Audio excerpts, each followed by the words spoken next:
कई साल पहले अफगानिस्तान के जो फॉर्मर प्रेसिडेंट थे हामिद करजई, जिनको वैसे अमेरिका ने ही भर्ती किया हुआ था, लेकिन हामिद करजई ने एक ऐसा इंकशाफ कर दिया था जिसने बहुत सारे लोगों को चौंका के रख दिया था।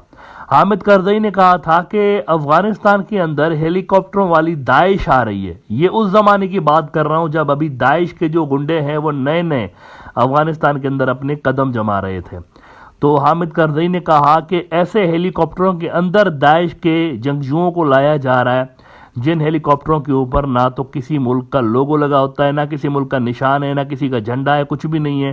प्लेन हेलीकॉप्टर्स हैं, लेकिन उनसे सीरिया से और इराक से दाइश के दहशतगर्दों को लाकर अफगानिस्तान में यहाँ पर उतारा जा रहा है और उनके जो नेटवर्क्स हैं वो बनाए जा रहे हैं। अब ये बड़ा एक इंकशाफ था, लेकिन यही जो चीज़ें हैं रशियंस पहले से ही कहते रहे हैं, रशियंस शुरू से ही कहते रहे हैं कि दाइश को असल में अमेरिका ने बनाया है और ये एक अमेरिकी प्रोजेक्ट है। कई बार रशियन ऑफिशियल्स इसका इल्ज़ाम लगाते रहे हैं कि ये ऑपरेट ही असल में अमेरिका करता है। और वैसे बहुत से जो एनालिस्ट हजरात हैं वो ये सवाल पूछते रहे कि दाइश के पास पैसे कहाँ से आते हैं, इनके पास ये जो गाड़ियाँ बड़ी बड़ी एक लग्जरी गाड़ियाँ इनके पास होती हैं और बहुत सारे मेड इन अमेरिका गाड़ियाँ भी इनके पास मौजूद, तो वो कहाँ से इनके पास आ रही थी, डॉलर्स कहाँ से आ रहे थे, ये सवालात तो लोग उठाते रहते थे। लेकिन रशियन सीधा सीधा कहते थे कि ये अमेरिकी प्रॉक्सी है बेसिकली। अब पिछले 24 से 48 घंटों में एक बहुत बड़ा खुलासा हुआ है जो कि मेन स्ट्रीम मीडिया में मैं देख रहा हूँ कि मिस हो गया है, लेकिन आलमी मीडिया के अंदर कुछ न्यूज़ आउटलेट्स ने इस खबर को बहुत ज़्यादा अहमियत दी है और छापा भी है।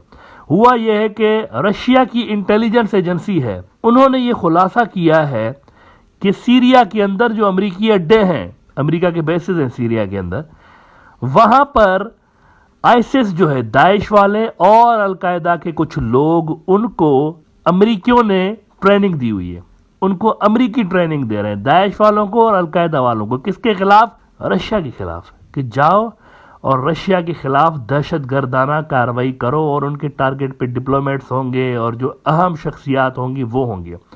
और रशियंस कह रहे हैं कि 60 तकरीबन ऐसे लोग हैं जो कि सीरिया के अंदर अमेरिकी जो बेस है वहाँ पर अमेरिकियों से ट्रेनिंग हासिल कर रहे हैं और उनको फिर लॉन्च किया जाएगा हमारे खिलाफ। ये अमेरिका कर रहा है, दहशतगर्दों को रशिया के खिलाफ यूज़ करने की एक प्रयास कर रहा है। अल अरेबिया ने इस पे खबर लगाई है। देखिए रेफरेंस जो है ना वो हमेशा देता हूँ मैं, एक होता है ना, मैं देखता हूँ यूट्यूबर हजरात ऐसे ही मुंह उठा के बात कर देते हैं, कोई सर पैर नहीं होता उनकी बात का, लेकिन ब्रॉडर व्यू में मैं जो भी बात कहता हूं उसके पीछे कोई ना कोई मैं आपको रेफरेंस, बड़ा क्रेडिबल रेफरेंस ज़रूर दे रहा होता हूं, ताकि जो जिसको चेक करना है जाके चेक करे। क्योंकि यहाँ पर मेरी ये हैबिट कभी नहीं रही कि मैं अपने तरफ से या कोई ऐसी बड़ी बड़ी चीज़ें बताता फिरूँ आपको जिनका कोई सर पैर ही ना हो, जो कि हो भी ना रही हूँ ग्राउंड पे।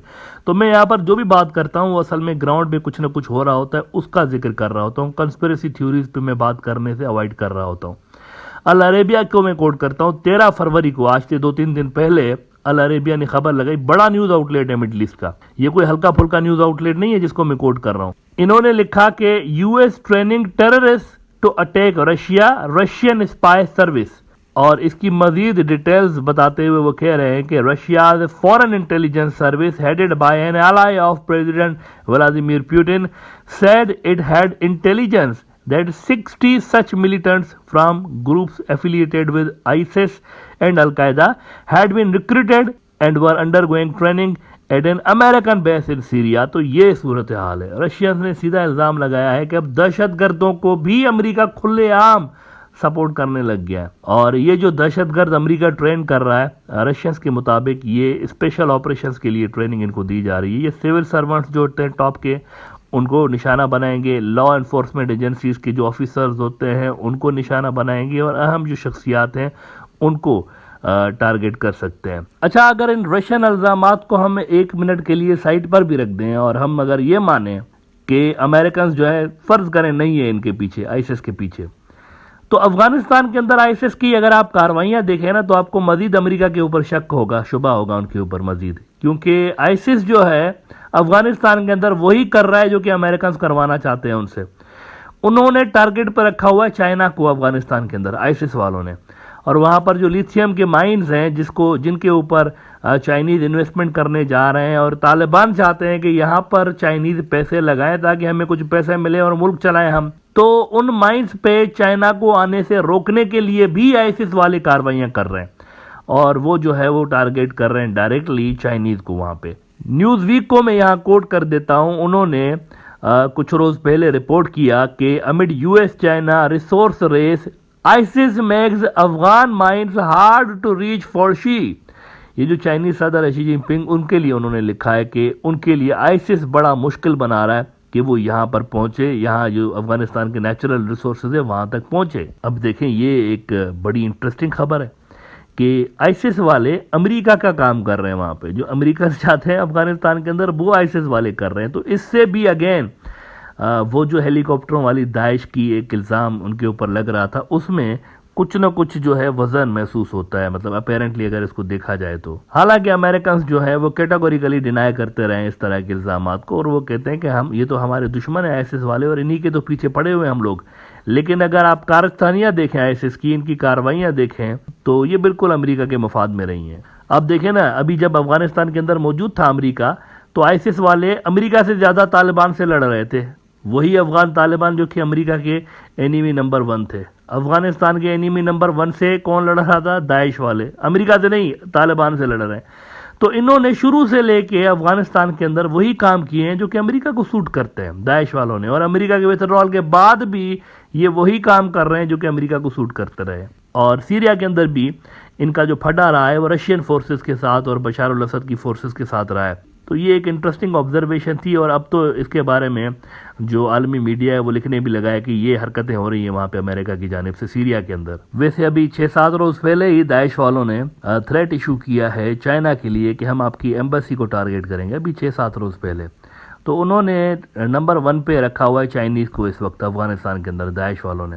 और इधर से अब रशियंस भी कह रहे हैं कि दाइश वाले जो है वो हमारे लिए उनको ट्रेन किया जा रहा है हमें टारगेट करने के लिए। तो रशियंस भी नाखुश हैं दाइश से, उनको अपने लिए बहुत बड़ा थ्रेट समझ रहे हैं।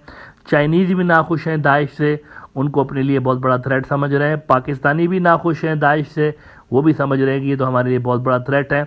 और ये सारी जो फोर्सेस हैं ये विक्टिम रही हैं दाइश के हमलों के। ना इसको छोड़ दें अगर अमेरिका इनके पीछे है या नहीं है, लेकिन ये एक हकीकत है कि अगर इन तमाम मुल्कों ने दाइश को शिकस्त देनी है, इस तरह के ग्रुप्स को डिफीट करना है, तो इनको एक कलेक्टिव मैकेनिज्म बनाना पड़ेगा। कोई एक मुल्क इस तरह के ग्रुप्स को शिकस्त नहीं दे सकता, क्योंकि इनका स्कोप बड़ा है, ये एक से ज़्यादा मुल्कों के अंदर मौजूद है।